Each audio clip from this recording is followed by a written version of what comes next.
불확실한 시장에 맞설 차별화된 투자 전략 12월 12일 머니쇼 플러스 시작합니다. 간밤 뉴욕 증시는 오라클 쇼크로 기술주들이 좀 휘청인 가운데 브로드컴 실적도 눈높이가 너무 높아졌나요? 이거에 충족하지 못하면서 장 마감이 됐습니다. 자, 오늘 국내 증시에서는요. 이재용 삼성전자 회장이 일론 머스크 테슬라 CEO와 만났다라는 소식이 있었습니다. 자, 그래서 오늘 시장에서 수급을 좀 보면 삼성전자가 일단 현재 종가 확인을 확실하게 해봐야겠는데요. 108,900원, 1.49% 상승하면서 마감이 됐고 오늘 투신에서 삼성전자를 엄청 많이 사가는 모습을 보여줬습니다. 하이닉스도 종가 보니까 그래도 1%대 상승은 유지한 채로 마감된 모습이 좀 있었습니다. 반도체 그리고 오늘 우주항공 이야기도 많았었는데 오늘 증시 인사이트에서 여기에 대한 이야기 나눠보도록 하겠습니다. 네, 이어지는 투자 노하우에서는 홍춘욱 프리즘 투자자문 대표와 함께 시장의 방향성 좀 더 자세히 알아보도록 하겠습니다. 특히 내년에 이 코스피가 아니라 미국 증시 봐야 한다라고 뷰를 180도 바꾸셨던데 어떤 포인트를 보셨던 건지 자세히 이야기 들어보도록 하겠습니다. 네, 지금 보고 계시는 머니쇼는 SBS 비즈 앱과 유튜브에서 실시간 시청이 가능합니다. 더 많은 국내 주식 정보를 받아보실 분은 카카오톡 채널 머니랩을 추가하시길 바랍니다. 자, 국내 증시 마감 상황 한태리 캐스터와 함께 짚어보겠습니다. 네, 오늘 양 지수는 엇갈리는 흐름을 보였지만 그래도 종가를 기준으로는 모두 상승 마감했습니다. 먼저 간밤 전약 후강으로 마감한 미국 증시를 따라 코스피도 오늘 종일 강세를 시연했는데요. 1.38% 오른 4,167선에 마감한 모습입니다. 그리고 코스닥은 오늘 보합권에서 장중 내내 방향성을 탐색하다가 0.28% 오른 937선에 거래를 마쳤습니다. 이어서 코스피 수급 보겠습니다. 먼저 어제는 매물을 좀 쏟아냈던 기관이 돌아오면서 코스피가 상승세를 보였습니다. 기관이 1조 4천억 원가량의 매수 우위 보였고요. 외국인도 400억 원가량을 매수했고 개인이 1조 4천억 원가량을 매도했습니다. 이어서 코스닥 수급도 보겠습니다. 장 초반에는 메이저 수급 주체들이 양 매도세를 보였지만 장중 흐름이 뒤바뀌었습니다. 외국인이 1,700억 원가량의 매수 우위 보였고요. 기관이 200억 원 넘는 매수세, 그리고 개인이 1,400억 원 넘게 매도했습니다. 이어서 코스피 시총 상위 종목 보겠습니다. 오늘 코스피 시총 상위 종목들은 LG 에너지 솔루션을 제외하고 일제히 오름세를 보이면서 지수 상승에 기여했습니다. 먼저 반도체 투톱은 어제는 하락했는데 오늘은 그래도 반등하는 흐름 보여줬는데요. 이 브로드컴의 호실적에 영향을 미친 걸로 보입니다. 브로드컴은 4분기 매출이 전년 대비 28% 증가했고 특히 AI 반도체 매출이 74% 성장하면서 AI 칩의 수요 성장세를 입증했는데요. 특히 내년에도 매출이 2배 성장할 거란 수치를 제시했는데 브로드컴의 HBM 사용량이 증가할수록 이 삼성전자와 하이닉스의 실적 개선 기대감도 커지고 있습니다. 또 삼성전자는 이재용 삼성전자 회장이 미국에 있는 삼성전자 파운드리 공장에서 일론 머스크 테슬라 CEO와 만났다는 소식에 이 삼성전자와 테슬라 간의 동맹이 본격 가동 국면에 들어섰다는 기대감이 커지면서 수급이 좀 들어온 모습인데요. 오늘 1.49% 오른 108,900원에 마감했습니다. 그리고 SK하이닉스는 투자 경고 종목으로 지정된 게 논란이 되자 한국거래소가 시총 상위 종목을 제외하거나 하는 방식으로 제도 개선을 검토한다고 했는데요. 투심이 좀 개선되는 모습이었지만 그래도 윗꼬리를 달고 좀 내려오는 모습이었습니다. 1%대 상승세로 57만 1,000원에 거래를 마쳤습니다. 이어서 6위부터 10위도 보겠습니다. 먼저 순환매 속에서 쉬어갔던 자동차주들이 오늘은 각각 2%대로 반등했습니다. 특히 외국인과 연기금이 최근 일주일간 국내 증시에서 가장 많이 사들인 종목이 바로 현대차인데요. 최근에 AI와 로봇 그리고 자율주행 사업으로의 구조 전환이 가시화되면서 기업 가치가 새롭게 평가받고 있는 걸로 보입니다. 그리고 두산 에너빌리티가 오늘 3%대 강세 시연했는데요. 미국 SMR 개발사인 엑스에너지와 핵심 소재에 대한 예약 계약을 체결했다는 소식 때문입니다. 오늘 종가는 79,700원이고요. 그리고 하나 에어로스페이스가 어제는 주가가 하락하면서 시총 상위 종목에서 제외됐었는데 오늘 다시 6%대 강세로 시총 9위 자리를 탈환했습니다. 우크라이나 종전 협상이 지지부진한 가운데 러시아의 공세가 이어지면서 방산주가 일제히 강세를 보였는데요. 특히 한화 에어로스페이스는 최근에도 중동 무기류와 노르웨이 K9 추가 계약이 이뤄지면서 연말 연초에도 대형 계약에 대한 기대가 커지고 있습니다. 이어서 코스닥 시총 상위 종목도 살펴보겠습니다. 코스닥 시총 상위 종목들은 분위기가 좀 다른 모습입니다. 에코프로비엠이 1.27% 강세 보였는데요. 반면 알테오젠은 크게 하락하는 모습이었습니다. 경쟁사인 미국 할로자임으로부터 특허 무효 심판을 청구받았기 때문인데요.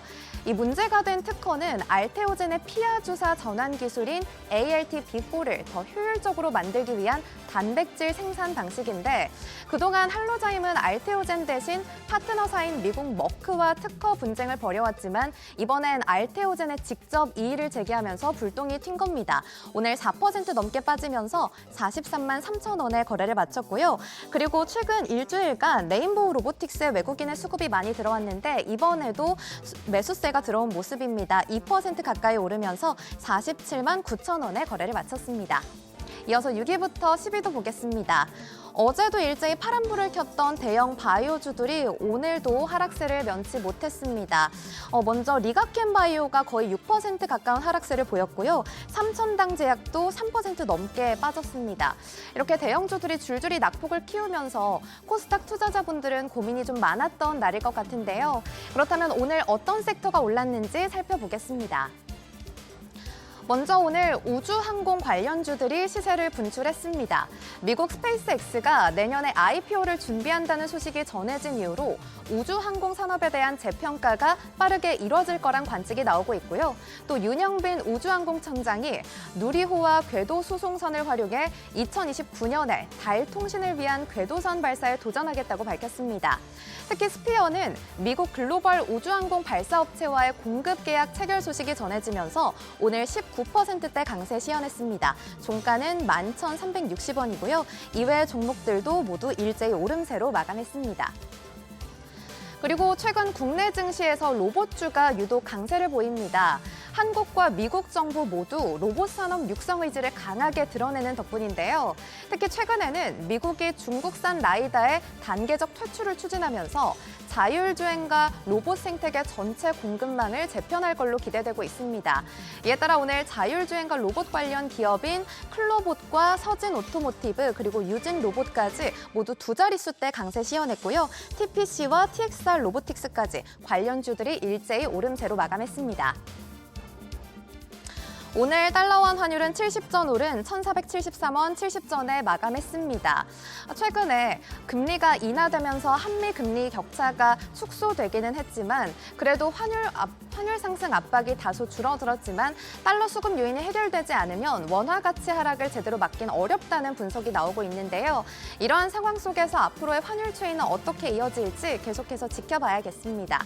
이렇게 오늘장 흐름부터 특징 업종까지 살펴봤는데요. 이어서 오늘 밤 개장하는 뉴욕 증시 대비는 안자은 캐스터와 함께 보시죠. 지금까지 오늘장 브리핑이었습니다. 뉴욕 증시는 호재와 악재가 교차하며 혼조세로 마감했습니다. 파월 의장의 온건원 발언은 금리 인하에 대한 기대감을 키웠지만 오라클의 실망스러운 실적이 기술주 투심을 위축시켰습니다. 마감 상황 보면 다우 1% 넘게 크게 상승했고요. S&P 500 0.21% 상승했고 나스닥 0.26% 하락 마감했습니다. 시총 상위 종목들 보면 대부분 빠졌습니다만 마이크로소프트는 올랐습니다. 네, 시총 상위 종목 중에는 마이크로소프트가 올랐는데 오픈 AI가 업그레이드된 챗 GPT를 공개한 데 이어 이 저작권에 예민한 디즈니와 라이선스 계약을 체결했다는 소식이 전해지면서 파트너사인 MS의 주가가 힘을 받은 걸로 분석됩니다. 이 시총 6위부터도 보면 이 브로드컴은 하락 마감했는데요. 장 마감 후 호실적을 내놨죠. 이 부분에 대해선 뒤에서 자세히 짚어드리겠습니다. 일라엘릴리는 1.58% 상승했습니다. 차세대 비만 치료제 임상시험에서 대규모 체중 감량 결과가 나온 게 호재로 작용했습니다. 오늘 나온 지표들도 살펴보시죠. 미국 노동부는 주간 신규 실업 수당 청구 건수가 23만 6천 명으로 예상치를 크게 상회했다고 발표했습니다. 전주보다 4만 4천 건 늘어났는데요. 이 증가폭은 코로나19 초기 이후 최대 규모입니다. 온건한 파월과 고용시장의 하방 압력을 보여주는 지표가 나오자 채권 수익률은 하락했습니다. 10년물 금리 소폭 하락했고요. 2년물 금리는 2.3bp 하락했습니다. 그간 별다른 움직임 없이 행보하던 금값은 상승했습니다. 1.80% 오른 4,300선에서 거래되고 있고요. 그리고 WTI 브렌트유 1%대 하락 마감했습니다. 종목 리포트도 살펴보겠습니다. 네, 오늘 브로드컴의 실적이 나왔습니다. 어제 오라클의 부진한 실적으로 시장은 AI 걱정에 들어갈 수밖에 없었는데요. 오늘 그 걱정을 조금 덜어준 성적표가 나왔습니다. 브로드컴은 다행히 시장 전방을 웃도는 4분기 실적을 발표하고 인공지능 수요 확대를 반영한 강한 1분기 전망을 제시했습니다. 조금 더 자세히 살펴보면 주당 순이익, 매출 모두 컨센서스보다 높았습니다. 특히 이 매출, 어제는 오라클을 울게 만든 주인공이죠. 브로드컴의 매출은 작년보다 28% 증가했는데 브로드컴은 AI 칩 매출이 74% 늘어난 영향이라고 설명했습니다. 실제로 반도체 부문 매출은 작년보다 22% 증가하면서 시장 예상치를 웃돌았습니다. 여기에 더해 브로드컴은 AI 판매 호조에 힘입어 다음 분기 매출이 191억에 달할 거라고 예상했습니다. 이는 작년 같은 기간보다 30% 늘어난 수치고요. 월가 예상치인 184억보다도 높은 수치입니다. 다만 이런 호실적에도 불구하고 시간 외 거래에서는 주가는 하락했는데요. 바로 이어진 호크탄 브로드컴 CEO의 발표가 영향을 준 걸로 보입니다. 탄 CEO는 실적 발표 후 컨퍼런스 콜에서 향후 6분기에 걸쳐 출하될 AI 제품 수주 잔고가 이 규모가 730억 달러 규모로 제시했는데요. 투자자들은 오히려 이 수치가 기대에 못 미친다고 판단해 주가가 하락했다는 분석입니다. 마지막으로 오늘 밤 주요 일정 살펴보겠습니다. 연준 위원들의 발언이 줄줄이 예상되어 있는데요. 폴슨 총재 그리고 해맥 총재의 발언이 예정되어 있고요. 이번 회의에서 금리를 유지하자며 반대표를 던진 굴스비 시카고 연은 총재의 연설도 예정되어 있습니다. 이들 발언이 향후 금리 인하 속도와 또 방향을 가늠할 수 있는 단서가 될 전망입니다. 지금까지 뉴욕 증시 전략이었습니다.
오늘 유가증권 시장에서 기관이 1조 4천억 원대 순매수세를 기록했는데요. 네. 코스피는 시총 상위의 대형주 중심으로 오름세를 보였던 상황이었고 4,160선대도 넘어서는 상황이었습니다. 네, 그렇습니다. 간밤 뉴욕 증시와는 좀 다른 분위기가 오늘 연출돼서 다행이다라고 좀 생각이 듭니다. 우리 시장에서 또 주목할 만한 게 아까 이제 기관 수급을 얘기해 주셨잖아요.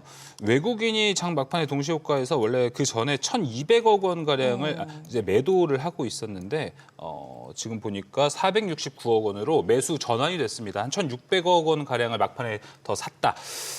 대형주 중심으로 또 매수를 한 모습이 좀 나타나고 있습니다. 자세한 국내 증시 이야기 이제 시작해 보도록 하겠습니다. 황유연 신한투자증권 PB팀장, 길건우 FR자산관리 대표와 함께하겠습니다. 두 분 어서 오십시오. 네, 안녕하십니까. 네, 반갑습니다. 자, 그럼 이제 국내 증시 이야기 하나하나씩 좀 해보도록 하겠습니다. 먼저 황유연 팀장님, 네. 오늘 국내 증시 어떻게 좀 보셨습니까? 어제가 만기일이었잖아요. 맞습니다. 어제 동시 만기였기 때문에 어제 조금 우울한 만기긴 했어요. 네. 그동안 외국인들이 매도도 많이 해놨고 조금 외국인들이 들어올릴 여지 좀 상황도 아니었고 이제 그렇다 보니까 이제 만기 특히 이제 동시 만기일 주간을 좀 살펴보면 만기일 당일의 흐름과 그 다음 날은 좀 반대되는 케이스들이 많아요. 네. 만기일 날 좀 재미없으면 금요일은 그 다음 날이 금요일은 좀 좋은 케이스들이 많고요. 오히려 만기일 날 폭등을 한다. 그러면 금요일은 이제 기존에 있었던 포지션들을 좀 급하게 정리하면서 반대로 하락하는 모습들이 좀 많이 있거든요. 근데 오늘은 이제 어제가 좀 재미없었고 사실 뭐 미국 시장도 좀 이런저런 악재는 있었지만 뭐 크게 빠질 이유는 저는 없었다라고 봅니다. 그래서 그동안 많이 매도해왔던 것들 자금이 좀 들어오는 그 정도인 것 같고 다만 이제 코스닥에서는 알테오젠이나 한올바이오파마나 뭐 여러 가지 조금 이슈들이 이번 주에 있으면서 맞아요. 모든 바이오 섹터들을 조금 섹터를 다 좀 끌어내리는 그런 부분들이 좀 있었던 것 같아요. 특히나 이제 대주주 양도소득세 이슈가 왜 안 나오나 했는데 이제 12월 둘째 주 가니까 조금씩 영향이 있는 것 같고, 그리고 이제 특히나 바이오 섹터들의 개인 투자자분들이 좀 이제 그 레버리지들을 많이들 쓰시잖아요. 네. 그렇다 보니까 오늘도 이제 코스닥 지수의 분봉 흐름을 좀 보면 정확히 10시 반, 1시 반 딱 반대 매매 나오는 그 시간에 물량이 한번 뚝 던지고 막판에 좀 던지고 그런 모습들이 나왔거든요. 그래서 지금 아마 바이오 섹터들을 비중 있게 가져가시면 이번 주말에 사실 편하진 않으실 거라고 봅니다. 근데 특정한 몇몇 종목들, 이제 조금 이슈가 됐던 몇몇 종목들을 제외하고는 과거 사례들 보시면 기가 막히게 또 연말 지나고 나면 또 올라옵니다. 네. 작년에는 이런 이벤트가 11월부터 나왔어요. 네. 거의 한 달 반 정도를 고생하다가 올라왔거든요. 예. 알테오젠이나 리가켄바이오 종목들 보시면 알 수 있습니다. 근데 이번에는 뭐 불행 중 다행인 게 이제 기껏해야 2주밖에 안 남았어요. 네. 그래서 뭐 이제 다음 주 정도면 이제 요 정도의 이제 좀 악성 수급들은 마무리되지 않을까 악성 생각해서 연말 연초 이벤트들도 많이 있고요. 네. 뭐 오늘 주가가 빠지니까 자신감을 아마 상실들을 많이 하셨을 거예요. 근데 뭐 우리나라 빅테크, 빅바이오 회사들의 라이센스 아웃에 대한 기대는 여전합니다. 바뀐 거 없고요. 예. 일단 지금은 뭐 종목에 따라 좀 다를 수는 있겠습니다만 레버리지를 어떻게 쓰시느냐에 따라서 포트 관리를 어떻게 하느냐가 좀 달라지시겠습니다만 일단은 버티실 수 있다면 지금은 버티시는 게 맞지 않나 생각합니다. 이런 이야기를 들어도 또 괜히 겁나는 상황이기도 한데 뭐 계속해서 또 여쭤보도록 하겠고, 근데 우리 증시도 그렇고 미 증시도 그렇고 계속해서 좀 자금은 금융이나 가치주 쪽으로 좀 넘어가고 있다는 생각도 들어서 그 부분 어떻게 보셨는지 궁금한데 이거는 길건우 대표님께 좀 여쭤볼게요. 전반적으로 보면 방금 얘기하신 게 금융이나 가치라는 건 좀 안전하다라는 느낌이 굉장히 맞아요. 강하잖아요. 그러니까 시장이 막 많이 휘청휘청하고 움직이고 빠를 때는 안전한 걸로 대피를 하는 게 사실은 맞죠. 이 랠리가 좀 소극적이라는 느낌. 맞아요. 네. 이제 그런 것들을 보시면은 지금 조금 소극적으로 대응을 하거나 아니면 버티기 하시는 분이 많은 시장이구나라고 네. 이렇게 조금 해석을 해볼 수 있을 것 같고요. 근데 이 시장은 앞에서 팀장님이 이야기하셨던 것처럼 괜찮은 친구는 또 회복을 또 합니다. 그쵸. 그러니까 타이밍상의 문제인 거지. 뭐 크게 저는 뭐 올해 우리나라의 그 국내 증시 뷰가 굉장히 좋게 나왔잖아요. 네. 뭐 글로벌 증시 대비해서 보시더라도 굉장히 뭐 수익 상승률을 보신다라고 하면 굉장히 높게 나왔고요. 근데 12월 막판에 이제 12월 넘어가면서 최근에 조금 많이 반납을 하다 보니까 실망하시는 분들이 있어요. 그러니까 그 뉴스가 항상 그런 거 나오거든요. 여전히 국장은 이 얘기가 항상 연말에 조금 나오는 것 같은데 그 다음 해가 딱 넘어가서 보시면은요, 야, 국장 안 하길 후회한다라는 말이 사실은 요즘 들어서 굉장히 많이 나오고 있거든요. 그럼요. 네. 네, 그렇기 때문에 뭐 지금 여러 가지 뭐 외부적인 환경상 수급은 자꾸 조금 돌고는 있지만 뭐 앞으로 남은 한 2주 정도 볼 때 저는 뭐 항상 이때쯤 되면 이제 산타 랠리 있냐 없냐 이런 얘기들을 많이 듣는데 저는 있을 것 같아요. 그래서 지금 뭐 너무 안전한 거를 하시는 것보다는 대려 이제 실적은 괜찮은데 못 간 친구들이 굉장히 많습니다. 그래서 이쪽으로 조금 미리 선제적으로 가서 기다리고 계시거나 하시면은 뭐 훨씬 더 재밌는 결과가 나오지 않을까 싶습니다. 네, 알겠습니다. 산타랠리는 온다. 길건우 대표와 저도 같이 한번 기원해 보도록 하겠습니다. 황현 팀장이 아까 이제 말미에 이야기해 주시면서 코스닥 이야기를 제약 바이오 이야기를 좀 많이 해주셨습니다. 오늘 알테오젠 이야기를 좀 간단하게 하고 넘어가면 좋을 것 같은데 이게 저도 알테오젠의 기술력을 상당히 높게 평가하고 있어서 긍정적으로 보고 있는데 2주 전에 소식 나와도 끄떡 없을 거다. 뭐 저가 매수의 기회도 될 거다라고 생각을 많이 했었습니다. 근데 2주 지나서 또 이렇게 이슈가 나오니까 저의 그 믿음이 조금 흔들리는 그런 느낌이 좀 오더라고요. 그렇죠. 지난주 딱 일주일 됐네요. 예. 지난주 금요일에도 뉴스가 나왔고 오늘은 뭐 또 뉴스가 나와서 그렇긴 한데 할로자임 이제 계속 뭔가 딴지를 거는 할로자임 입장에서는 이게 이제 알테오젠 머크 진영으로 확실하게 기술이 주도권이 넘어가게 되면 할로자임은 또 존폐기로에 가는 기업이거든요. 그렇다 보니까 맞아요. 마지막 목리를 부리고 있다. 그렇게 일단은 그렇게 생각은 하고는 있습니다. 아직까지는요. 그렇게 생각은 하고 있고 1년 전에도 알테오젠이 한 10월 중순부터 빠지기 시작했거든요. 그때는 11월 정도부터 이제 11월 한 달이 재미가 없었는데 그때도 주가가 빠지니까 기술 뭔가 잘못된 거 아니냐부터 시작해서 주가가 빠지니까 그에 걸맞는 해석을 계속 내놓는 케이스들이 많았어요. 네. 이제 그런데 이제 올해부터는 확실하게 알테오젠의 SC 제형이 확실히 좀 자리를 잡은 네. 한 해가 되지 않았나 싶어요. 주가가 많이 올랐고 연말 되다 보니까 뭐 일정 부분 주가가 빠지니 이걸 빌미로 좀 빠지는 느낌도 좀 강한 것 같고. 그리고 일단은 이제 알테오젠이 코스피로 이전 상장이 결정이 났잖아요. 맞아요. 이제 시장에서는 거의 코스닥보다는 코스피로 이제 좀 생각을 하는 것 같은데 보고 이게 있는 수급적인 이벤트도 좀 있어요. 네. 결국은 코스닥에서 빠지면 코스닥 150 ETF 자금들은 좀 빠질 거 아니에요. 예. 그리고 이제 코스피로 넘어가면 코스피 200 자금이 들어갑니다. 근데 빠질 때는 거의 급하게 빠지고요. 들어갈 때는 천천히 들어가요. 그러니까 단기적인 수급 이벤트 충격으로는 빠질 때가 사실 더 큰 상황인 거죠. 네. 지금은 코스닥의 대장이지만 코스피로 넘어가면 조금 이제 밑으로 내려가게 되기 그렇죠. 때문에 나오는 자금과 들어가는 자금이 거의 비슷하기는 해요. 한 4천억에서 5천억 정도 사이로. 근데 이제 단기 영향의 이벤트가 미치는 거는 빠져나올 때 영향이 좀 있다. 네. 그리고 사실 이 부분 잘 지나고 연말 연초 지나고 나면 이제 알테오젠은 또 다시 자리 잡지 않을까 생각합니다. 뭐 목표 주가를 특별히 말씀드리는 것보다 지금 뭐 단기적인 노이즈. 네, 단기적인 노이즈의 확률이 저는 매우 높다라고 생각합니다. 길거우 대표님 생각은 어떠십니까? 오늘 알테오젠도 알테오젠인데 알테오젠이 이렇게 떨어지다 보니까 코스닥 시총 상위에 있는 바이오 종목들이 오늘 불길이 싹 다 번져버려서 조금 우울해졌습니다. 이 영향에 대해서는 단기적인 노이즈 앞서 이야기한 대로 뭐 그것도 있고요. 네. 최근에 일주일로 딱 본다라고 하면 코스피랑 코스닥이 뭐가 더 재밌었냐라고 물어보신다라고 하면 코스닥이 더 재밌었어요.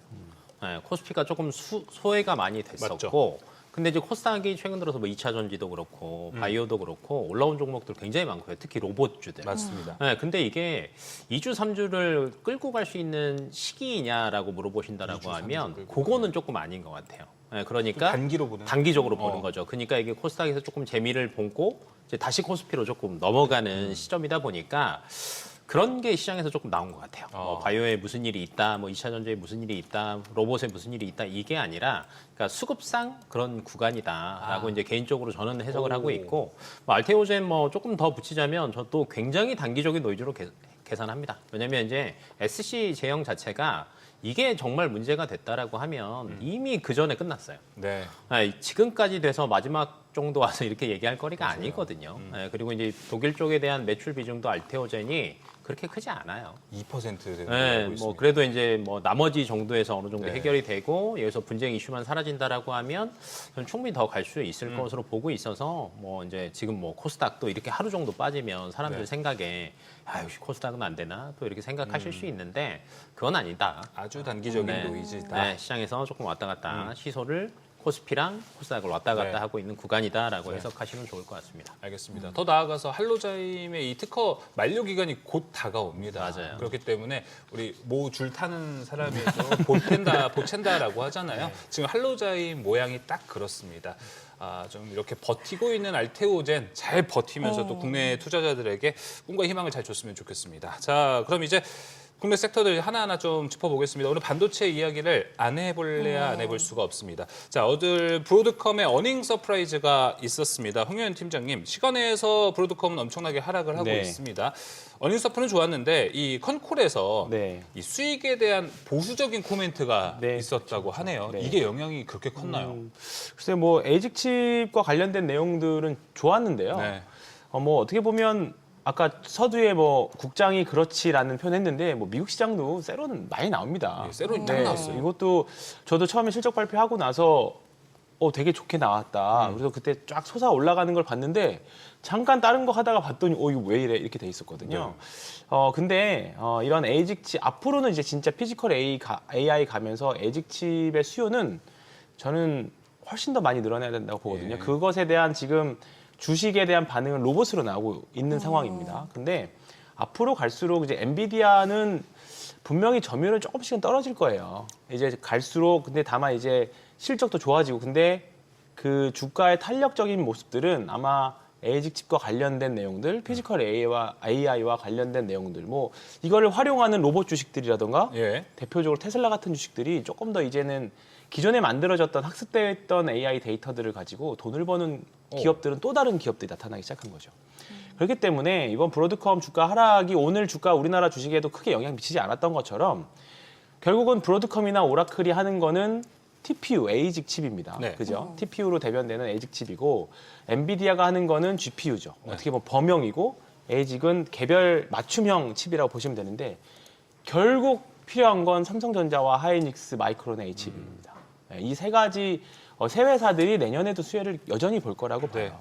네, 그러면 그렇기 때문에. 오늘 대표로 좀 네. 맞았다고 해야 될까요? 이스페타시스가 많이 네, 맞았습니다. 그거는 거기는 어쩔 수 없는 거죠. 그거는 어차피 브로드컴이랑 브로드컴과 오라클 둘 다 수혜를 봐왔었는데 네. 그나마 브로드컴이 이제 구글 진영하고 이제 잘 올라가면서 같이 그걸 버티고 있었는데 믿었던 브로드컴마저 좀 이렇게 되다 보니까 심리적인 타격이 오늘은 좀 많이 컸던 것 같습니다. 알겠습니다. 길건우 대표님 오늘 근데 뭐 컨콜 내용 보니까 네. 이런 내용들이 많았습니다. 백로그? 네. 백로그가 좀 불안정하다. 네. 뭐 이런 이야기도 있었고 상용화하는 시기를 좀 더 너무 딜레이가 됐다라는 데에 투자자들이 많이 실망했다라고 하는데 이것도 우리 굳이 뭐 일일비 안 해도 되는 뉴스가 안 해도 맞습니까? 될 것 같아요. 예, 그냥 왜냐하면 지금 시기상 뭐냐면 그냥 색안경을 좀 굉장히 시꺼먼 걸 하나를 끼고 있는 것 같습니다. 무슨 시꺼먼. 얘기가 나와도 그냥 이제 어찌 됐건 프레임이 씌워졌다. 네, 좀 애매한데 네. 이런 게 생각들을 이제 너무 많이 하다 보니까 그걸로 되겠어? 사실 네. 이 정도잖아요. 수치가 그럼 올 더 가야 되거든요. 근데 이게 좋은 결과가 나왔음에도 불구하고 이렇게 했다라는 거는 조금 애매한 구간이고요. 이거를 엔비디아로 이제 조금 땡겨서 보시면 네. 엔비디아 초반에 한 1년 반, 2년 동안 뭐 아무것도 묻지도 따지지도 않았습니다. 야, 무조건 간다 이거였는데 이게 어느 정도 딱 실적 추정치가 눈높이가 굉장히 높아지다 보니까 여기서 서프라이즈가 굉장히 크게 나와야 돼요. 평균적으로 그냥 한 그래도 예상치보다는 한 20-30% 정도 높게 나와줘야 주가가 반응을 했었어요. 엔비디아가 기존에. 근데 지금도 이제 지금 뭐. 브로드컴도 이제 거의 비슷한 상황이라고 보시면 될 것 같아요. 예상치가 예를 들면 매출액이 174억이었는데 발표치가 180억이었잖아요. 고만고만한 겁니다. 네, 그러니까 뭐 예를 들어서 한 190억이나 200억 나왔다라고 하면 시장은 또 다르게 반응할 수 있었겠죠. 근데 저는 이건 좀 단기적으로 생각을 하는 게 일희일비 하지 마라라고 말씀을 드리는 게 지금 시장 자체가 독주 체제에서 이제 바뀌고 있어요. 사실은 AI 거품론 얘기가 나왔을 때 엔비디아 실적 발표를 했습니다. 전혀 문제 없다라고 숫자를 보여줬어요. 근데 시장에서 어떻게 받아들였냐면 하고 오. 그때 빠졌잖아요. 예. 네, 근데 구글에서 TPU 나오고 제미나이 3 성능 나오고 나니까 어떻게 됐어요? 되려 더 올라갔거든요. 네, 그러면 독주 체제에서 변화하고 있는데 변화하고 있는 거의 중심은 사실은 에이직이에요. 에이직 안에 TPU도 있고 네. 다른 애들도 굉장히 많은 거죠. 그럼 시장 자체는 이쪽을 방향성을 내년은 분명히 더 많이 잡을 거고요. 아마 올해 브로드컴 상승한 것보다는 내년에 저는 분명히 더 갈 거라고 봅니다. 오. 네, 그리고 여기 플러스 알파로 지금 저는 삼성전자와 SK하이닉스가 굉장히 똑똑하다라고 생각을 하는 게 예전처럼 캐펙스 증설을 그렇게 열심히 안 합니다. 지금 또 괜히 급하게 늘렸다가 나중에 또 위험해지죠. 네, 근데 이제 지금 서버 쪽으로 향한다라고 하면 수요랑 공급 대비해서 수요를 맞춰주는 걸 이제 100% 다 맞춰주면 수요와 공급이 맞는 거잖아요. 네. 지금 서버 쪽은요 맞춰주는 게 50%도 안 돼요. 네, 그리고 내년 캐펙스 증설하는 게 진짜 많아봤자 한 20% 선으로 보고 있거든요, 시장에서는. 그러면 30%가 여전히 공급 부족이고요. 그럼 이것 때문에 가격의 하방은 막히는 거예요. 그러니까 더 달라고 하면 가격이 더 올라가는 거죠. 뭐 그런 측면에서 본다라고 하면 솔직히 얘기하면 반도체는 걱정할 거리는 없을 것 같아요. 네, 그래서 이제 되려 이렇게 조금 크게 빠지잖아요. 근데 딱 아마 오늘 밤 시장 보시거나 네. 아니면 이제 다음 주 월요일, 화요일까지 보신다라고 하면 여기서 크게 더 빠지지는 않을 겁니다. 아, 바닥은 조금 그래도. 네, 이 이제 정도. 그걸 보시면 조금 마음을 안도해도 되겠구나. 내가 들고 있는 반도체 이상 없겠구나. 이렇게 생각하시면 좋을 것 같아요. 알겠습니다. 근데 네. 방금 말씀해 주신 것 중에 딱 기억이 나는 게 올해 사실 이 AI랑 반도체 중심이 좀 승자 독식의 느낌이 좀 많이 맞아요, 강했어요. 맞아요. 근데 아까는 이제 내년에는 그럼 좀 포인트가 바뀔 것 같다고 보시는 거예요? 퍼지는 걸로 스프레드. 굉장히 많이 퍼질 것 같고요. 오. 네, 1차는 어찌됐건 삼성전자, SK 하이닉스가 방금 이야기하신 것처럼 HBM4가 어찌됐건 맞춤형에 조금 특화가 돼 있어요. 예. 네, 3E 버전보다는. 그러다 보니까 지금 브로드컴도 삼성전자랑 SK 하이닉스에 기존보다 HBM4를 더 많이 달라라고 계속 얘기를 하고 있고요. 그다음에 삼성전자도 1분기 때 양산 시작해서 2분기 때부터 매출 많이 늘어날 거다라는 뷰가 지금 나오고 있거든요. 네. 뭐 그렇다라고 하면 반도체는 메인은 우선은 가는 거고요.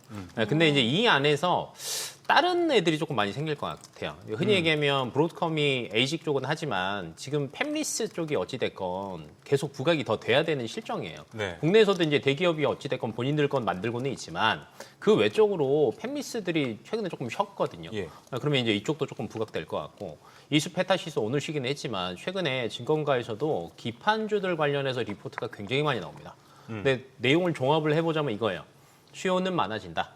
장비 쪽은 모르겠으나 네, 소재는 망가질 게 없다. 네, 이거 뜻이에요. 그러다 보니까 소재가 최근 들어서 조금 움직이고는 있지만 맞아요. 내년에 실적 상승분은 올해보다 훨씬 더 클 걸로 예상하고 있으니까 뭐 비율을 조금 다른 쪽으로 더 뭐 번지게 생각을 하셔도 좋을 것 같습니다.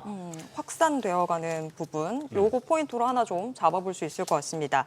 근데 지금 일단 우리가 브로드컴 실적은 확인을 했고 다가오고 있는 실적은 또 마이크론이 있습니다. 다음 주죠. 마이크론 실적을 보게 되면 또 삼성전자와 SK하이닉스가 어떤 식으로 움직일지 정말 제대로 상승 모멘텀을 달게 될지 이 부분도 좀 체크를 해봐야 될 것 같은데 황교안 팀장님 어떻게 좀 강력한 모멘텀이 될까요? 저는 오라클이나 브로드컴보다는 걱정은 좀 덜 됩니다.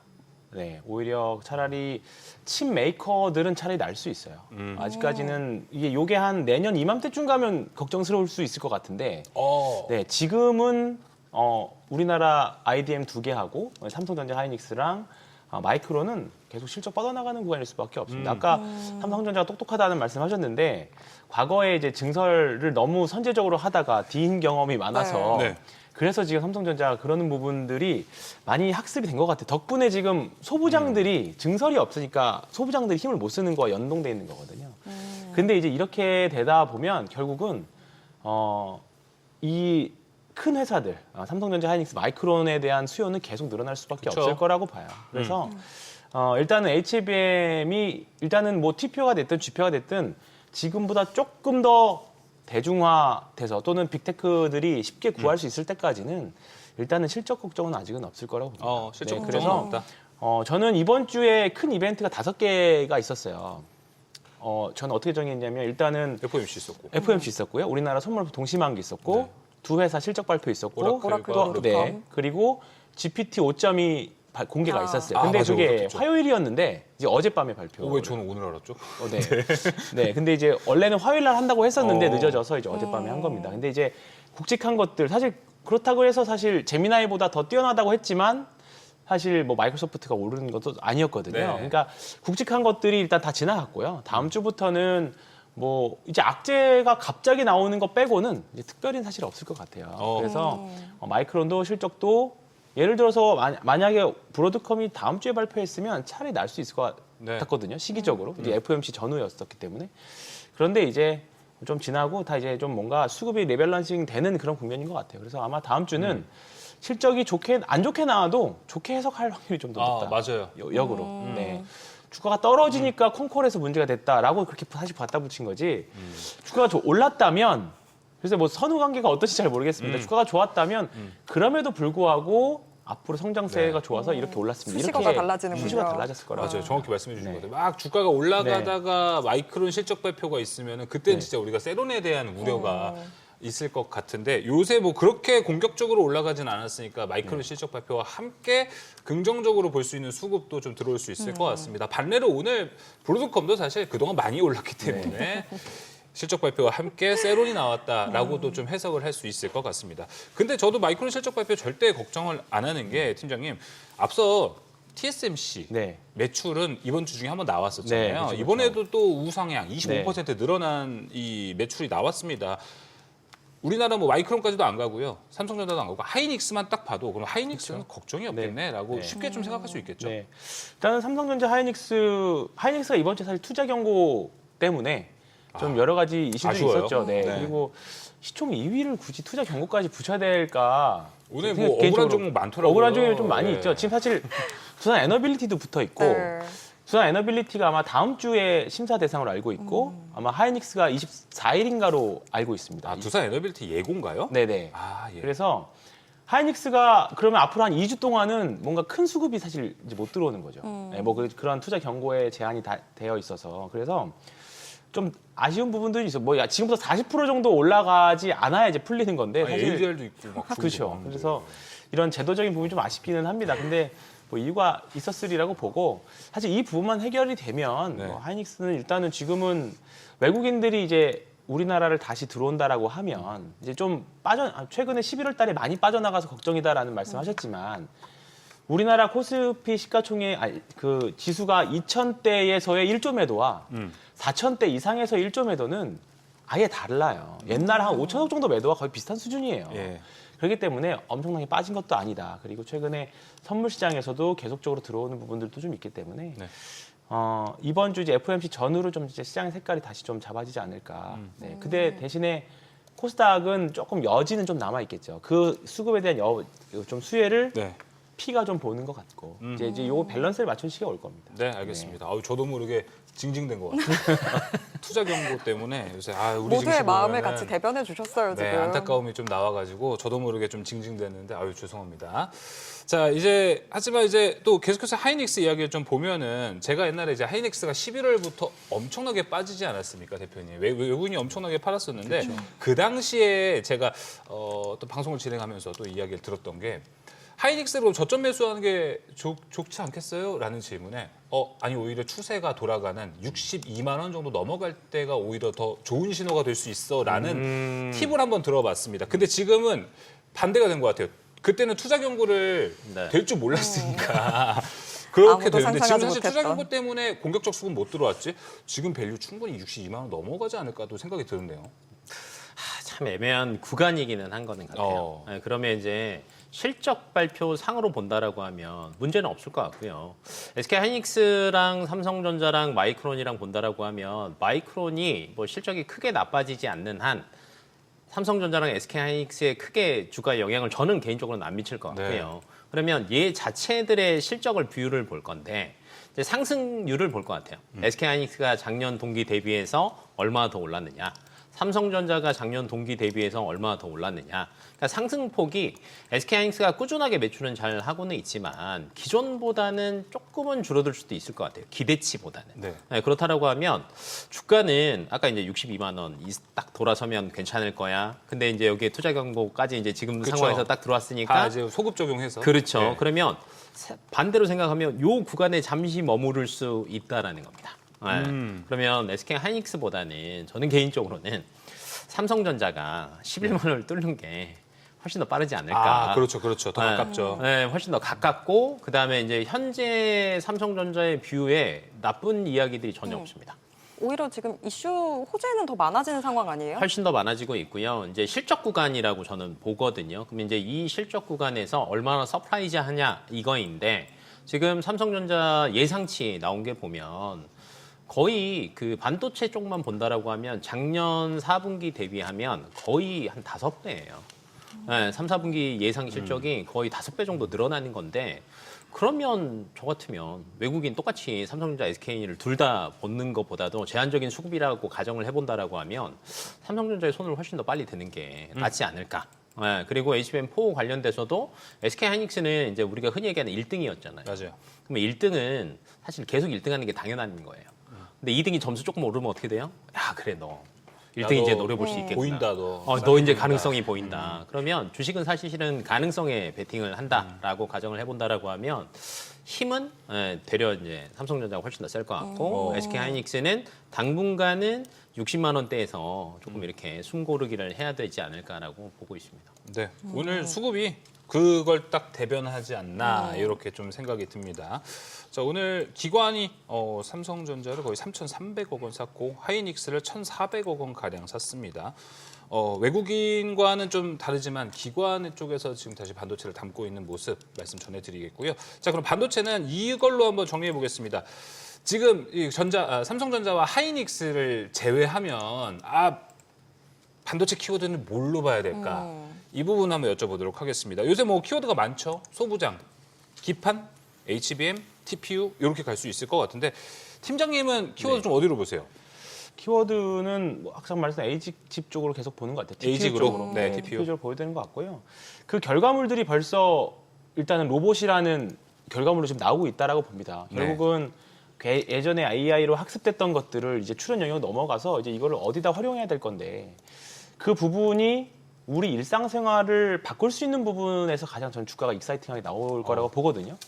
근데 이제 내년에 테슬라에서 휴머노이드 5,000대가 이제 만들어집니다. 그러면 우리가 일상생활에서 전기차 버게 됐을 때에 대한 충격보다 정말 로봇이 돌아다니면서 뭔가 물건을 만드네, 생산하네, 그 보는 충격이 임팩트가 훨씬 더 클 것 같아요. 네. 근데 이게 뭐 정말 먼 미래, 뭐 공상 SF 영화에서만 보던 미래가 아니라 내년이면 정말로 이제 이루어지거든요. 근데 이제 그게 AI의 발달로 인해서 그게 더 훨씬 더 가까워진 거죠. 사실 전기차도 시장에 등장한 건 2010, 한 2, 3년 정도였어요. 근데 실제로 주가 올라가는 거는 2020년, 2021년, 22년 그렇게 올라갔잖아요. 맞아요. 한 10여 년 정도를 테마주의 카테고리에서 있다가 이제는 우리나라를 먹여 살리는 하나의 산업 카테고리가 됐죠. 근데 로봇도 이제 아마 그렇게 되고 로봇도 예전에는 그냥 로봇 테마라고 불렀습니다. 근데 지금은 그런데요? 지금도 아직은 왜냐하면 실적이 너무 안 나오기는 맞아요. 하죠. 실적 대비 너무 비싸긴 하죠. 레인보우 로보틱스 이런 것들 보면 이 실적이 이 시총이 말이 돼라는 표현이 하실 수 있는데 지금 가능성에 베팅한다. 아까 대표님이 아주 좋은 말씀해 주셨는데 네. 현실화 될 수 있는 가능성에 베팅을 하기 시작한 거죠. 네. 근데 이제 그런 부분들이 AI 발달이고 거기서 가장 필요한 게 HBM입니다. 네. 그러면 이런 부분들 피지컬 AI가 분명히 될 거고 이번에 로봇 얘기가 나왔으니까 잠깐 말씀을 드리면 미국이 이번에 로봇 행정명령 하겠다라는 뉴스가 나왔었잖아요. 예, 맞습니다. 근데 미국이 또 하나의 고민은 트럼프 대통령의 고민은 제조업의 부활이잖아요. 네. 근데 미국의 노동자들한테 동남아시아 국가 또는 중미 국가들의 인건비만큼 저렴하게 쓸 수 있을까? 안 되겠죠. 그리고 지금 또 하나의 고민이 노동자들의 숙련도 문제예요. 숙련도가 예를 들어서 우리나라 조선업만 하더라도 미국 사람들이 지금 배를 만들 수 없으니까 우리나라가 가서 해주겠다는 거잖아요. 예. 근데 이 두 가지의 고민거리를 한 번에 해결할 수 있는 게 로봇입니다. 결국은. 빠르게 해결할 수 있는 게. 그렇기 때문에 트럼프 대통령의 행정명령도 나왔다라고 보고 내년도에 본격적으로 로봇에 대한 지금도 많이 오르긴 했습니다만 테슬라는 이제 전기차 회사라기보다는 거의 휴머노이드 회사, 우주항공에서 바뀌었잖아요. 네. 아직 테슬라가 제대로 상승하지 않았죠. 그런 부분들이 내년에 생각을 해본다라고 하면 아직은 로봇에 대해서도 의구심이 많아요. 이거 테마주고 아직도 비싸. 근데 이 부분이 확진으로 바뀔 때가 좀 무서운 그 시기는 부분들이에요. 오니까. 네, 그 예. 시기는 오긴 올 겁니다. 근데 아직 우리 옆에 휴머노이드가 앉아서 제 비서 역할을 해줄 수 있는 시기는까지는 아직 멀었죠. 맞아요. 네. 그리고 사실 휴머노이드도 공장에서 한정된 거기서만 움직이는 것뿐이지 우리 길거리에서 뭐 로봇이 지나다니면서 인사하거나 그런 시기까지는 맞아요. 아직 먼 미래예요. 이제 분명히 올라가면서 당연히 부침도 있을 겁니다. 근데 아직 그 미래까지 가려면 시간도 많이 남았고요. 네. 성장성도 아직 많이 남았다. 맞습니다. 그래서 언제라는 이 의구심도 지금 팀장님 얘기 들으면서 나올 것 네. 같다라는 그렇죠? 생각인데 저는 아까 전기차랑 비유를 너무 잘해 주셨다고 생각이 들어요.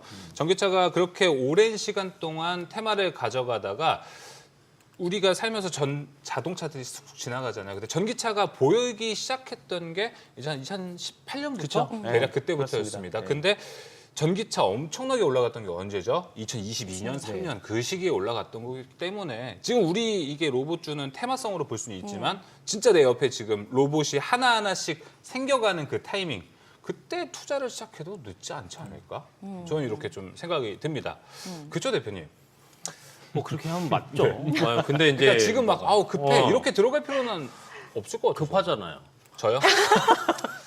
저는 좀 얼리어답터라서 그렇죠. 이게 사람이 심리인 것 같아요. 미리 갖고 있어야 됩니다. 알아요. 네. 한 1, 2년 갖고 있으면은 갈 거라는 건 아는데 이걸 자꾸 계좌를 열어보게 되잖아요. 열어보고 네, 조급해지고. 그래서, 맞아요. 그래서 조급해지니까 이걸 어떻게 해야 되나 하게 되는 건데 근데 이때는 딱 하나입니다.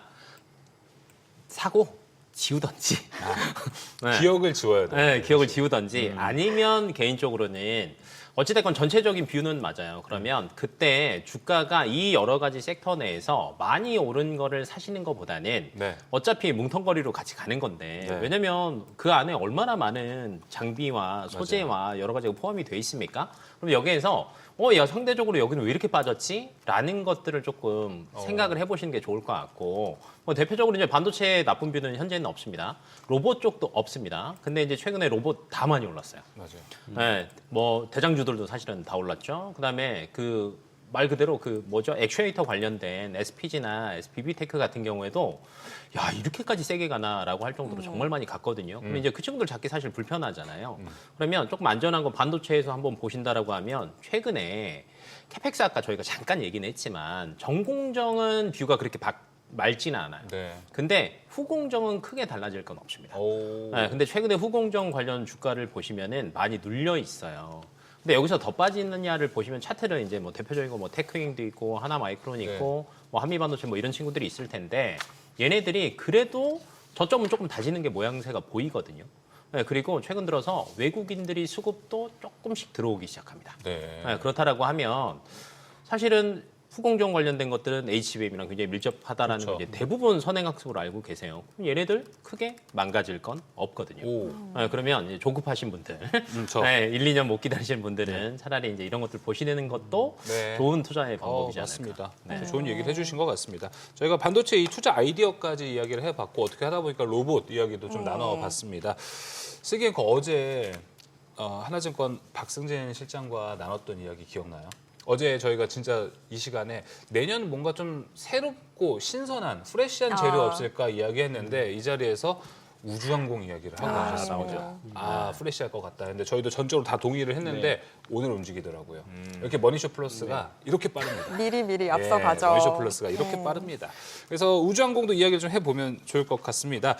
뭐 누리호 발사 이후에 이제 우리나라도 뭐 재사용 발사체 이쪽으로 넘어가고 있는데 이게 엄청난 기술력을 요하고 있더라고요. 그래서 오늘 한화에어로도 급등했고 한국항공우주도 이제 재사용 개발 사업에 참여한다는 소식에 올라가게 됐습니다. 황현 팀장님, 이 재사용 발사체가 앞으로 좀 모멘텀이 될 것 같으신가요? 저는 그런 모멘텀으로 본다면 그냥 테슬라 사시는 게 전 나을 것 같아요. 네. 좀 뭐라 그럴까요? 조금 너무 티 같은 대답일 수도 있는데 예. 우리나라에서 아직 우주항공은 저는 조금 이거야말로 그러니까 우선순위로 본다라고 하면 네. 당장 로봇이 낫고 성장률 봤을 때 네.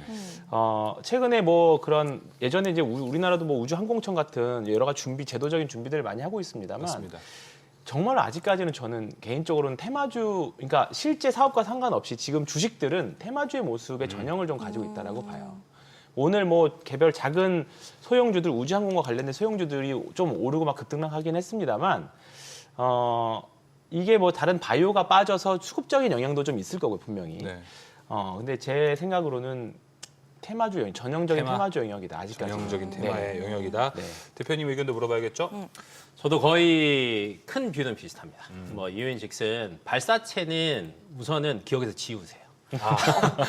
왜냐면 그 스페이스 X를 기준으로 볼게요. IPO. 네, 뭐 IPO가 사실은 훨씬 X를 더 기준으로 보자. 세고요. 네네네. 그다음에 X도 재사용 발사체 만들 때 네. 실패 어마어마하게 했습니다. 그렇죠. 그게 8번 만들고 그다음 만들었다고 근데 하더라고요. 말이 저희가 8번이라고 기억하는 거지 그거에 딱 집중해갖고 개발하고 준비하고 돈 쏘는 얼마나 거는요 들어요? 어마어마한 시간과 돈이 들어갔거든요.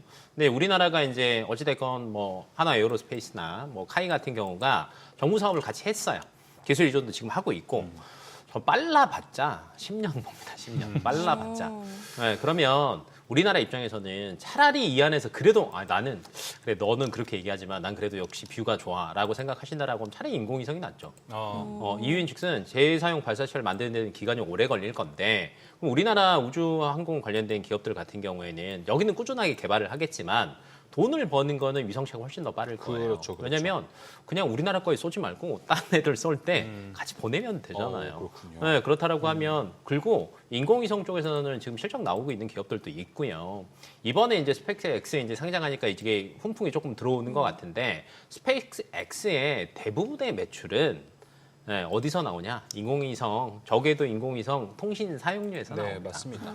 그러면 이쪽이 사실 국내 기업들이 스타트업이나 많은 기업들이 이쪽을 조금 뷰를 본다라고 하면 투자는 이쪽으로 분명히 들어올 거예요. 그래서 차라리 이 안에서도 첫 번째 테마로 보는 게 맞고 두 번째는 차라리 그래도 고르고 싶다라고 하면 인공위성 쪽을 보시는 게 맞을 것 같습니다. 네, 알겠습니다. 스페이스X 기업 공개 그 이슈 자체가 정말 스페이스X 상장하기 전까지는 상당한 뭔가 뭔가 동력이 되어줄 줄 알았는데 두 분 이야기 들어보면 그건 그렇게까지는 아닌 것 같다라는 생각 드는데 아니요, 제가 근데 잘 그게 짚었나요? 그래서 테마주라는 표현을 그래서 드린 게 테마주가 돈이 안 되는 거 아니에요. 맞아요. 네. 근데 이거를 정말 확실하게 사서 정말 몇 년 동안 장기 투자하겠다라고 하기에는 그 변동성이나 리스크가 사실 너무 큰 거죠. 그리고 다른 옵션이 좋은 게 네. 많고. 네, 그래서 좀 잊혀질 때쯤 또는 이거 일정 매매라고 하죠. 뭔가 관련된 일정이 있을 때 한 달 전에 사놨다가 올라가면 팔고 그런 정도의 트레이딩 관점이 좋은 거지. 일단 지금은 산업 자체가 무르익는다고 하기에는 아까 나왔던 로봇이 처음 등장했을 때 그 느낌이 저는 강한 것 같아요. 네. 네, 그렇습니다. 맞습니다. 그럼 뭐 스페이스X IPO 한다고 이건 미국에서 IPO 하는 거잖아요. 그렇죠. 근데 우리나라까지 이 낙수 효과가 있을까에 대한 건 저도 의구심이 좀 있는데요. 대표님 생각은 어떠세요? 있긴 있을 거예요. 짧게. 짧게 정말 트레이딩 관점만. 네, 정말 짧게 있을 거고. 그러면 이제 이게 긴 호흡으로 보려면 저희가 이제 이렇게 방송 아닐 때 대화 나눌 때 휴가 어디로 갈 거냐? 네. 라고 했을 때 달 한번 구경 갔다 오려고. 라는 얘기가 나올 때쯤 되면 테마가 아니겠죠. 야, 앞서 저희가 로봇 네. 언제 상용화되냐 얘기했는데 네. 나 단 한 번 갔다 올게는 너무- 야, 얼마나 걸릴까요? 와. 그쵸. 예. 그러면 재사용 발사체가 굉장히 널리 퍼져 있어야 그 정도 가격이 나온다라는 예. 뜻이에요. 그래서 짧게 앞에서 이야기하셨던 것처럼 일정 매매 하시는 게 네, 안전할 것 같습니다. 알겠습니다. 저희가 계속 뭐 미래를 이야기를 먼 미래를 이렇게 계속해서. 얘기할 줄은 몰랐습니다. 뭐 로봇, 우주항공까지 해봤고 원전은 먼 미래는 아닙니다. 네. 원전은 오늘 아주 호재가 있었습니다. SMR 진짜 본격적으로 시작이 되는구나. 두산 에너빌리티 아주 좋은 수급과 모습을 보여줄 줄 알았는데 여기도 이제 투자 경고 예고 종목이 돼서 그런지 예전만큼 잘 올라가는 모습은 좀 아닌 것 같습니다. 그래서 오늘 황현 팀장님 BHI가 그걸 다 받아간 네. 모습이 좀 나타나는 네. 것 같습니다. 원전의 흐름은 그래도 계속 좋아지는 건 잡힌 것 같아요. 네, 근데 사실 뭐 SMR이 굉장히 좀 오래 걸리죠. 빨라야 뭐 20년 후반 정도 네. 되는 거기 때문에 그것도 사실 불확실한 거고. 근데 이제 원전하고 전력기기들을 이제 같이 묶어서들 보잖아요. 근데 결국은 이 섹터들에 대한 투자 스토리는 AI와 같이 가는 궤잖아요. 네. AI 전력 데이터 센터를 돌리려면 결국 수많은 전기가 필요한데 기존에 있었던 전력만 가지고 안 되고 기존에 있었던 전기 가지고도 안 된다. 추가적인 원전이 지어야 되는데 대형 원전 지으려면 시간도 많이 걸리고 위험하다. 근데 더 빨리 짓고 모듈로 지을 수 있는 SMR을 하면 이걸 해결할 수 있다. 이 논리거든요. 맞아요. 그러니까 그러면 이거는 사실 AI 섹터라고 봐도 됩니다. 저는 원전은 원전인데 그냥 순환매 차원에서의 보는 거지. 그냥 원전 섹터를 보기는 해야 되지만 그냥 AI와 같이 가는 섹터다. 원전 AI가 무너지면 같이 무너질 수 있는 섹터라고 봐요. AI가 네, 무너지면. 근데 그렇죠. 이제 나중에 가서 어떠한 투자 논리가 붙고 이제 우리나라 입장에서는 이제 원전 수출에 대한 또 개별 이슈가 또 있는 부분이라서 주가는 좀 많이 다르게 움직일 수 있긴 합니다만 큰 줄기로는 AI와 같이 가는 섹터다. 그렇게 보시는 게 편하실 것 같아요. 맞습니다. 네. AI와 같이 가는 섹터 원전. 두산 에너빌리티는 이제 투자 경고 요거 이제 예고가 좀 되어 있습니다. 아까 길건 대표님 보셨을 때 만약에 이게 하이닉스도 지금 비슷한 위치에 있잖아요. 네. 뭐 두산 에너빌리티나 하이닉스나 투경이라면 공격적인 수급이 못 들어오니까 이럴 때 조금 매집하는 전략은 어떻게 생각을 하세요? 저는 좋게 봐요. 좋게 보시나요? 왜냐하면 이제 큰 뷰는 달라지지 않는 게 아니면 이제 이런 생각 해보셔도 될 것 같아요. AI에 대한 기대감이 원전이 가져가는 것도 맞는데 네. 최근 들어서 공격적으로 원전을 많이 짓고 싶어하는 나라가 딱 두 군데 있습니다. 근데 네, 미국이랑 중국. 그렇죠. 네, 중국이 한 1년 반 전에 어떤 얘기를 했었냐면 전력 부족하니까 우리가 전 세계에 지금 원전 한 400개 있는데 우리가 앞으로 20년 안에 그거보다 더 많이 짓겠어 라고 얘기를 했거든요. 그리고 이제 좀 조용했어요. 근데 이제 최근에 미국이 우리가 제일 많이 지을 거야 맞아요. 라는 얘기를 하고 있어요. 근데 이게 신규 원전에 대한 기대감도 있지만 왜 이 얘기가 계속 나올까라는 거를 저희가 거꾸로 한번 생각을 해보셔야 되는데 지금 현재 글로벌 원전이 한 400개가 조금 넘는데 이 중에 70년도, 80년도에 지어진 원전이 160기가 넘습니다. 네, 그 수명이 40년이 넘은 거예요. 최근 들어서 수명 연한을 늘리고는 있어요. 뭐 20년짜리 20년 더 하고 40년짜리 20년 더 하고 이렇게 얘기를 하고는 있는데 이거 수명 연한 늘려서 쓰는 것도 한계가 있거든요. 네. 그리고 전력이 40년 전의 전력 사용량이랑 네, 현재 기준과 앞으로의 10년의 전력 사용량은 완전 달라요. 그러면 안전한 SAMR도 하기는 하겠지만 대형 원전도 사실은 지을 수밖에 없는 구간이에요. 그렇다라고 하면 지금 40년 넘은 165기 플러스 알파가 앞으로 10년에서 15년 동안 충분히 더 나올 수 있는 구간이라고 봅니다. 그렇다라고 하면 방금 얘기하셨던 것처럼 차라리 안전하게 지금 눌려 있을 때 꾸준하게 매집하시는 게 나중에 보시면은 두산 에너빌리티가 결국 항상 그 움직임이에요. 횡보를 조금 하다가 탄력 붙기 시작하면 쭉 올라갑니다. 여기는 한 달 쉬고 한 달 올라가고. 맞아요. 네, 무섭게 올라갔다가 또 조금 쉬었다가 횡보 쭉 하고. 시즌 비시즌이 확실해요. 맞아요. 그러면 지금 비시즌 때 모아두시면 예. 시즌 때 재밌겠죠. 그렇죠. 네. 오늘 섹터 여러 가지 살펴봤는데 네. 오늘 또 금요일이잖아요. 그쵸. 다음 주는 또 어떤 식으로 흘러갈지. 네. 일단 이번 주는 너무 많은 우리가 이슈들을 치러내면서 좀 정신이 없었던 다음 주는 좀 상황이었는데 한숨도 돌릴 수 있을 것 같아요. 제발 그래도. 좀 그랬으면 좋겠는데 네. 두 분 어떻게 보시는지 궁금한데 일단 팀장님 먼저 이야기 들어볼까요? 피로도가 좀 높았는데요. 저는 이렇게 피로도가 높은 12월 둘째 주는 처음 봐요. 네.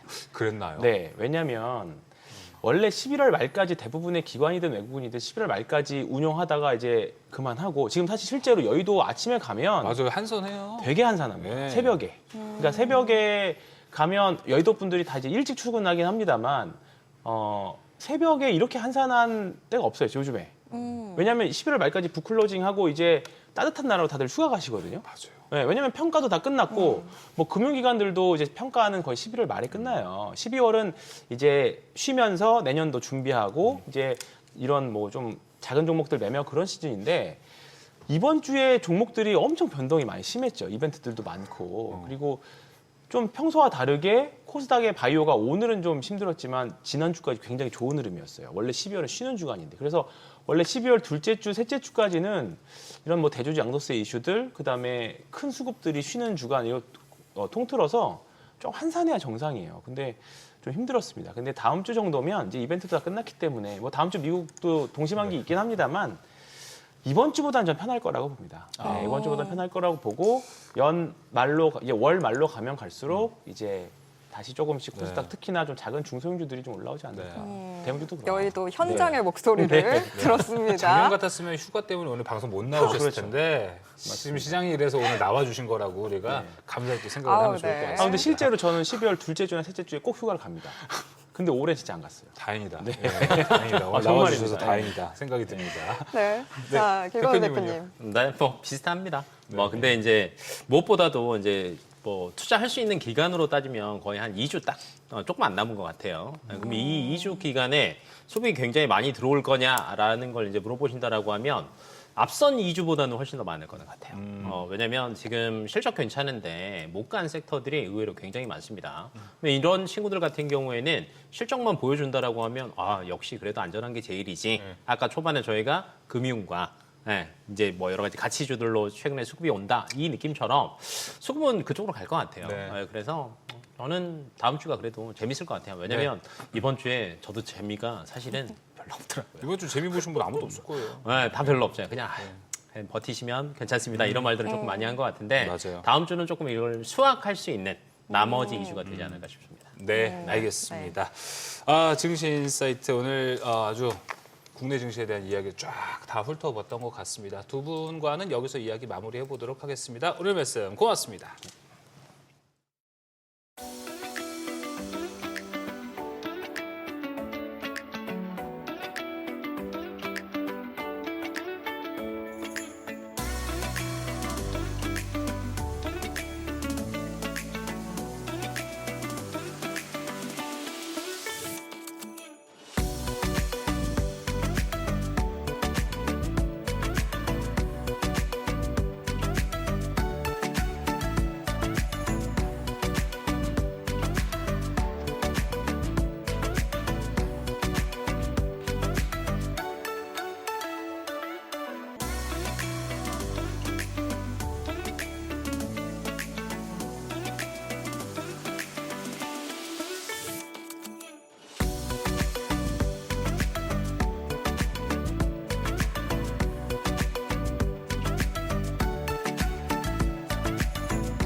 간밤 뉴욕 증시는 오라클의 실적 쇼크로 흔들렸지만 장 마감 직후 브로드컴의 깜짝 실적이 나오면서 약간 좀 분위기가 그래도 조금은 네. 달라졌던 것 같습니다. 네, 앞서 저희가 이야기를 쭉 해봤는데 핵심은 또 유동성이지 않을까. 그리고 뭐 이제 AI 버블론에 대한 이야기들도 하나하나씩 지금 나눠보도록 하겠습니다. 자, 오늘 함께할 분 소개하겠습니다. 프리즘 투자자문 홍춘욱 대표 나왔습니다. 대표님 안녕하세요. 네, 안녕하세요. 네, 반갑습니다.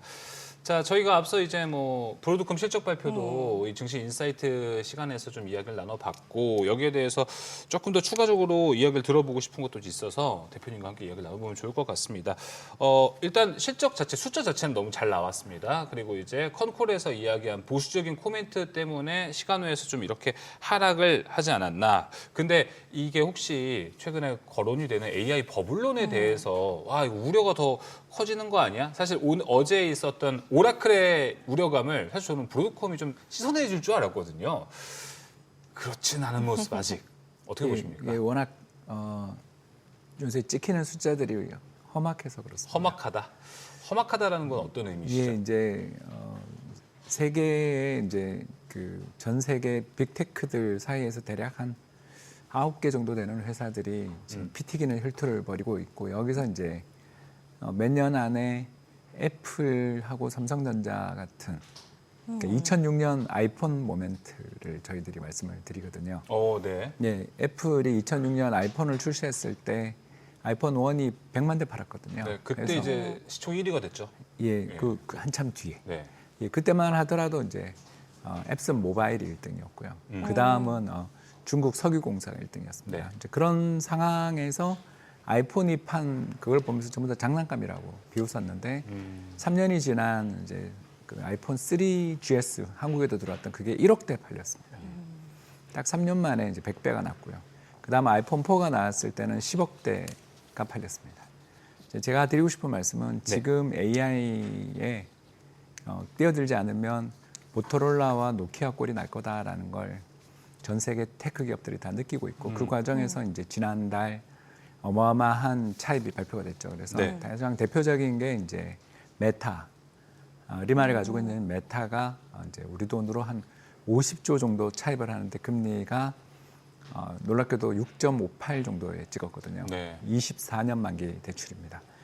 그 다음에 그 오픈 AI가 역시 찍었는데 여기도 우리 돈 한 45조를 찍었습니다. 네. 여기 금리는 6.4%. 근데 여기는 만기 5년. 그러니까 마지막에 이제 XAI, 테슬라죠. 테슬라의 XAI가 찍었는데 여기는 우리 돈 30조를 10.5에 찍었습니다. 자, 이대로 가면 수년 내에 문제가 생길 수 있는 금리들입니다. 다 정크본드 레벨로 금리를 발행했습니다. 네. 자, 이건 뭘 의미하냐? 예, 이제 드디어 버블의 3단계 중에 1, 2단계는 경과해서 이제 마지막 단계인 폰지 금융으로 넘어가고 있다는 걸 뜻하는 거죠. 그러니까 폰지 금융이라는 건 뭐 간단하게 말씀을 드리자면 새로운 돈이 들어오지 않으면 망하는 게 폰지 금융이죠. 네. 버나드 메도프의 폰지 사기를 생각하시면 될 것 같고요. 그래서 버나드 메도프 같은 경우는 새로운 돈이 계속 들어오는 동안에는 연 15% 배당을 주다가 2008년 글로벌 금융위기 때 파산하면서 사실 우리는 한 푼도 없다라는 걸 밝히면서 끝장이 났습니다. 그게 이제 폰지 금융.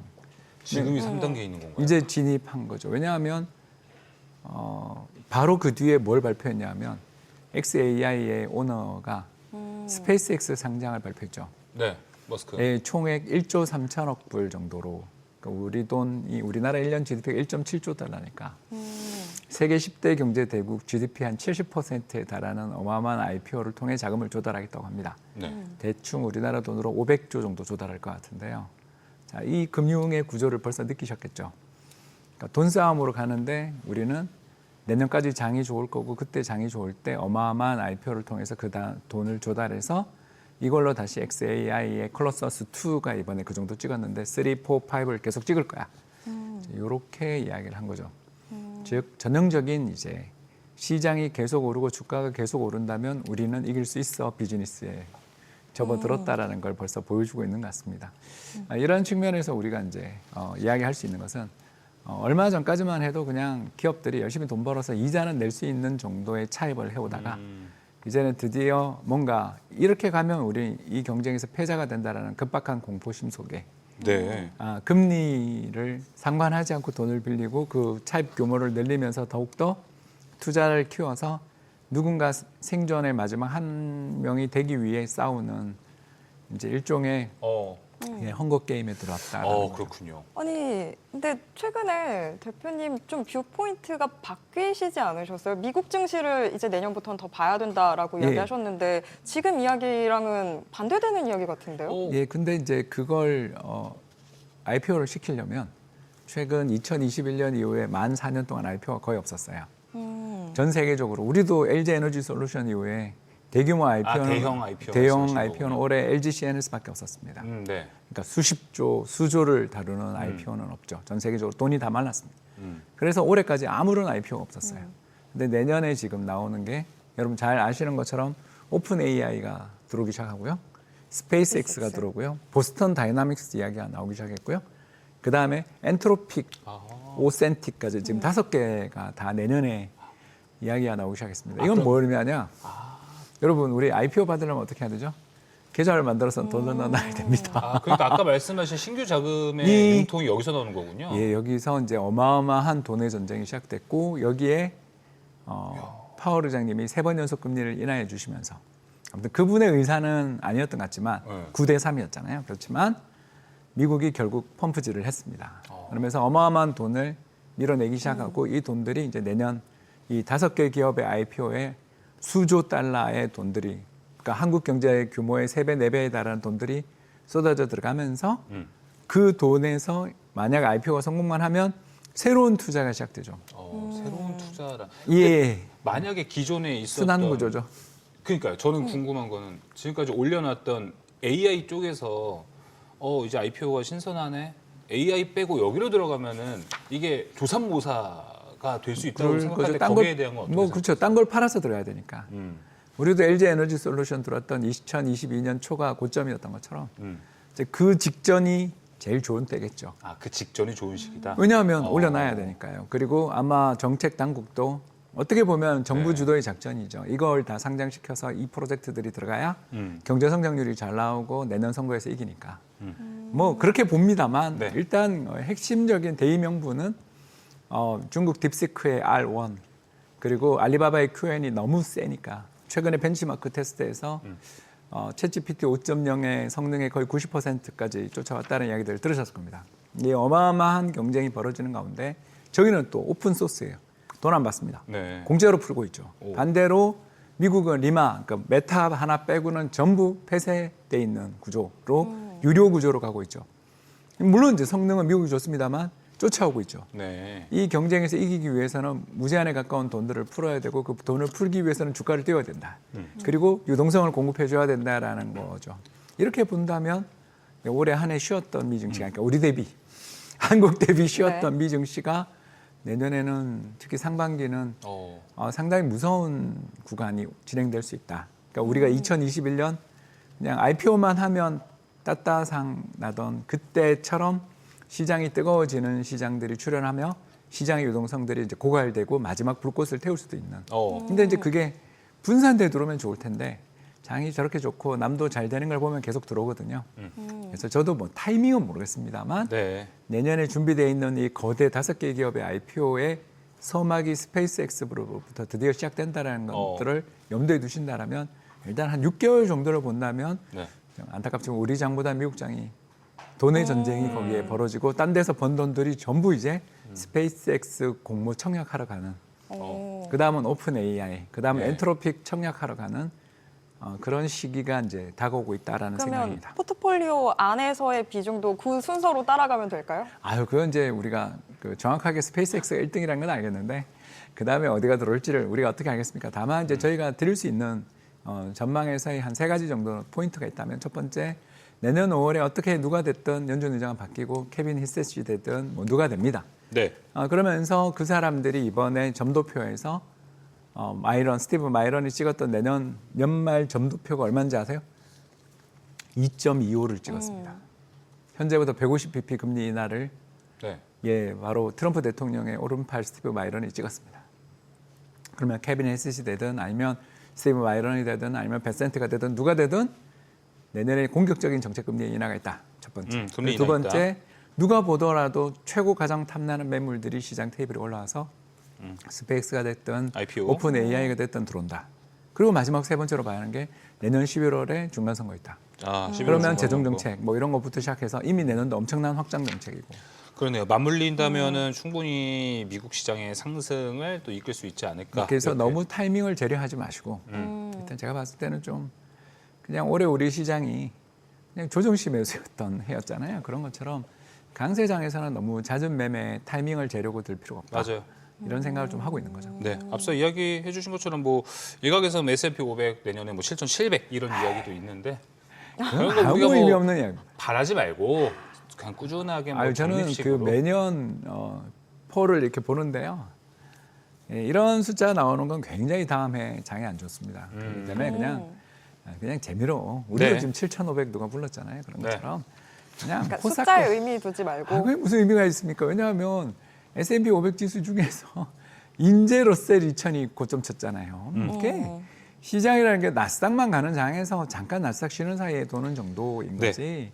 지금 모든 시장에서 타겟을 S&P 5000을 타겟하는 것 자체가 저는 전혀 이해가 안 된다. 나스닥 100을 타겟으로 하든가 나스닥 지수 타겟이 더 모든 것이지. 지금 S&P 500이 과연 시장 대표 지수로서 의미가 있는가? 네. 이런 생각도 든다라는 거죠. 그게 무슨 의미가 있는가? 예, 결국 알겠습니다. 지금 시장은 네. 그냥 오로지 AI 혁명에 대한 것으로 여기 뒤처지면 우린 끝장이야. 라며 흐름에 같이 가야 조급해하는 된다? 사람들이 금리 불문, 가격 불문 돈을 발행하고 있는 이제 드디어 그런 장이 오고 말았다. 그러니까 슬프지만 아시는 것처럼 버블의 제일 마지막 구간이 가장 가파르다. 네. 이런 걱정을 좀 하게 되는 거죠. 일단 뭐 타이밍은 모르겠지만 이 시장에서 뒤처지지 말고 참여를 하는 것도 좀 여러 가지로 필요해 보이는 대목입니다. 대표님 오셔서 환율 부분도 좀 짚어봐야 될 것 같습니다. 금리 인하 단행하고 일단 우리 환율은 안정세를 보이기보다는 오히려 또 다시 또 1,470원을 상회하는 모습을 보여주고 있습니다. 뭐 1,500원 이야기도 계속 나오고 있는데 일단 1,480원의 고점을 찍고 현재는 조금 내려온 상태. 상황을 좀 어떻게 보고 계십니까? 예, 미국이 금리 인하하면 환율은 상승한다. 환율은 상승한다. 네, 이렇게 외워두시면 되겠습니다. 뭐 한국과 미국 간의 원화 금리 가치 떨어진다. 예, 한국과 미국 간의 금리 차가 역전된 게 뭐 환율 상승의 원인이다라고 이야기하시는 분들도 계시지만 그거는 과거에 하나도 안 맞았던 이야기고요. 네. 그럼 지금 왜 나가냐? 예, 지난 10월 한 달 동안 한국 사람이 글로벌 주식 180억 불 사러 갔습니다. 에이. 또 투자 예, 이야기인가요? 그러니까 분명 이 사람들은 왜 나갔나? 9월 금리 인하 보고 9월 달 금리 인하를 보고서 들어간 거죠. 한국 사람들이. 왜? 금리 인하가 이루어지는 시기에는 기술주가 최고다. 그렇죠. AI 기업들의 숨통이 터질 것이고 더 많은 투자가 이루어질 것이고 이제 사무용 오피스 건물에 들어가는 돈보다 데이터 센터 들어가는 돈이 더 역전할 것이다. 미래는 여기 있다라고 생각해서 우리 국내 투자자들이 한 달에 180억 달러를 샀습니다. 문제 11월은 조정이었으니까 좀 적게 샀겠지만 다시 12월 지금 시장이 움직이고 있다는 점을 생각하면 네. 이 흐름 특히 12월 금리 인하가 단행되고 내년에 적어도 100bp 맥스는 150bp의 금리 인하가 단행된다면 누가 제일 좋은가? 가장 레버리지가 큰 기업들이 좋고 부채를 일으켜 미래를 위해 태우고 있는 몸을 태우고 있는 기업들을 사려고 들겠죠. 그러면 미국 금리 인하가 단행되면 단행될수록 오히려 환율은 더 상승할 여지가 있는 거 아닌가? 이렇게 생각하고 오히려 미 증시가 급락할 때 환율이 저는 떨어질 가능성이 있다. 왜냐하면 손절 치시는 분들이 나올 테니까. 네. 우리나라 사람들이 미국 레버리지 가장 큰 레버리지 ETF의 3분의 1 이상을 한국 사람이 하나 들고 있지 않습니까? 참고로 테슬라는 37조 들고 있습니다. 한국 사람들은 투기의 민족이고요. 근데 그것도 있고 기업들이 우리나라 이제 한미 관세 협의 이후에 원화를 환전하지 않은 요인이 일단 더 크지 않나요? 근데 그거는 일부에 불과하다. 왜냐하면 지난 5년간 연 우리 한국 기업들의 대미 직접 투자액이 300억 불이 이미 넘었습니다. 근데 거기에 200억 불 추가한다고 해서 그 돈을 미리 만들어야 된다. 우리나라 기업들 당장 삼성전자만 하더라도 내년 한 해 100조 원 영업이익 보는데 그 푼돈이죠. 투자 금액 말고 이제 수출해서 번 금액을 환전하지 않는 금액으로 봤을 때는. 근데 우리나라 기업들이 주주는 무서워하지 않지만 노조는 무섭지 않나요? 네, 내년 인센티브 안 줄까요? 그러니까 결국 연말에 내고에 들어온다라는 거고요. 이제 그 돈들이 무한정 밖에 있다. 그러면 이제 우리 정부가 지금 하고 있는 정책들에게 유탄을 맞을 가능성이 높고요. 또 그런 거에 대한 어떤 여러 가지 조치들이 나올 거라고 저는 생각합니다. 결국 우리나라 지금 시장 환율이 올라가는 이유는 가장 직접적으로는 우리나라 외국인 해외에 대한 투자가 너무나 공격적으로 진행된다는 게 첫 번째고, 두 번째는 일본이 환율이 사나이노믹스 시작하면서 환율이 급등하니까 네. 아시아 통화에 대한 투자자들의 선호가 약화된 것. 네. 이 둘이 복합적으로 나타난 일이지. 미국, 뭐 우리나라 기업들이 언제는 해외에서 벌어들인 돈을 늘 째각째각 가져왔다라고 정말 그렇게 생각하시는 건 아닐 거라고 생각합니다. 네, 알겠습니다. 시간이 부족해서 오늘 여기서 좀 마무리를 해봐야 될 것 같습니다. 아쉽습니다. 일단 네, 환율에 대한 이야기는 일단은 미국 시장이 쭉 올라가는 포인트도 있어서 대표님 오셨을 때는 지금같이 우리나라 이제 사업개미 분들께서 이제 투자하시는 금액이 좀 있다 보니까 그 부분에 있어서 이제 미국 시장은 내년에도 이제 엄청난 상승세를 가져갈 거라고 예상을 하셨어요. 그렇다면 그 금액이 이제 원화로 오기는까지 시간이 좀 필요할 것 같고, 미국 시장이 만약에 뭐 떨어지는 시기가 온다면 그때 원화로 환전이 되거나 일단 환율의 안정세를 갖고 가는 거는 그때로 우리가 좀 기대해 볼 수 있지 않을까 생각이 들면서 오늘 이야기 여기서 마무리해 보도록 하겠습니다. 대표님 오늘 말씀 고맙습니다. 감사합니다. 네. 네, 오늘 저희가 준비한 소식은 여기까지입니다. 모든 투자 판단의 책임은 투자자분들께 있다는 점 알려드립니다. 여러분의 모든 경제에 SBS 비즈가 함께하겠습니다. 저희는 다음 주 월요일 오후 3시 30분에 다시 찾아뵙겠습니다. 고맙습니다.